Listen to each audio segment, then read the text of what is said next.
As we mentioned earlier, our talk for today is all about unity in diversity. Our hope is that we will be able to build here in London a church community that is diverse and inclusive of every race and nationality. And so, as well as our conversation tomorrow evening, we also wanted to share with you an interview that Philippa Stroud recently did with Paul Williams of the Bible Society. Philippa is married to David Stroud, our senior leader, is involved in many wonderful projects, which it would take too long to go into now. But most recently, Philippa has teamed up with Pastor Nims Obunge to start an initiative called the Race Equality Commission.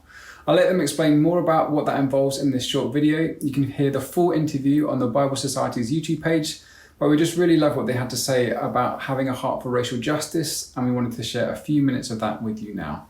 Enjoy.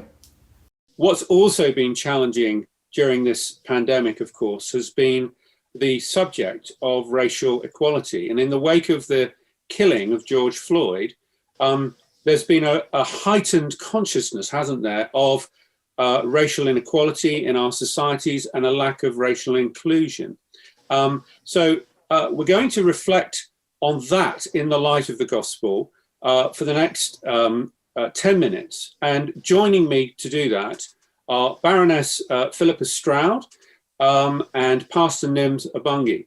Pastor Nims, tell us a bit about the vision then of the Race Equality Commission.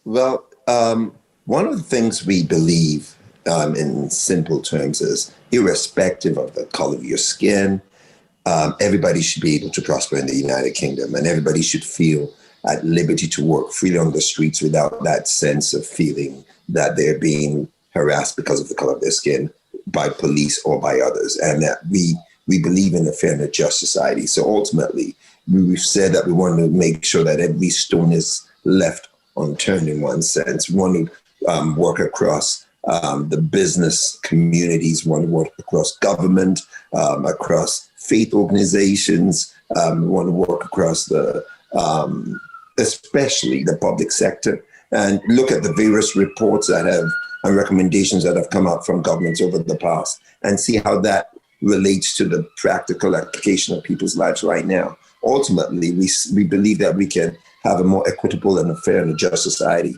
and we're working to change the narrative with what we've got at the present moment.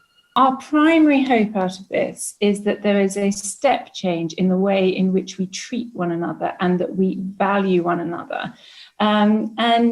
You could have all the policy recommendations in the world, and yet if the human heart does not change to value your brother or your sister, regardless of their skin, creed, color, background, then we're not going to see the sort of difference that we want. But where there are genuine policy obstacles, we want to make sure they are identified, addressed, and changed.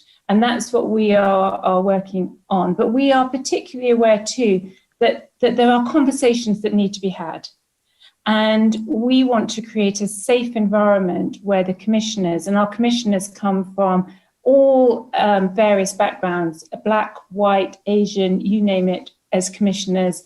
That is deliberate because we want to model and try and have the sort of conversations, the really honest conversations that need to be had, where there's no holds barred. We can talk these things through together. What would you say to the wider community of Christians who are trying to lament and respond to these problems in different spheres? You're obviously trying to model something, it seems, in the way you're approaching this. Yes, thanks a lot, Paul. I recall, I think it is Micah 6 verse 8, where it says, "He's told you, O man, what the Lord requires of you, that you do justice, you love kindness, and you walk humbly before your God." So there's a scriptural framework here that God says that you do justice, and that, we show a form of kindness and love towards one another. I believe that the church is phenomenally positioned to address the issues and model what we're trying to achieve across the British society. And that is a place where we do not accept any form of racism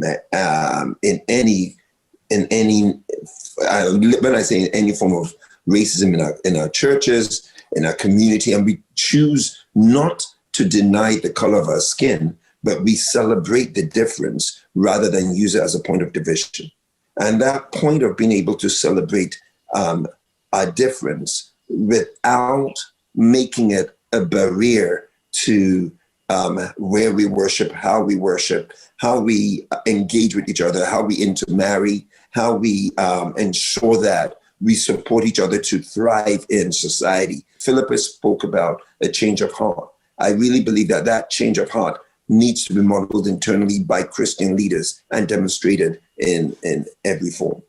Yeah, Nims and I often talk about the fact that at the heart of the call on the church is to be bridge builders, unifiers, people who bring people together. We don't drive people apart.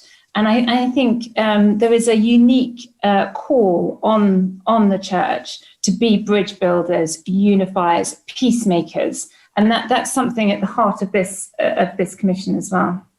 We need one another. I am not fully who I am if my brother or sister is not fully who they are. We have to do this together.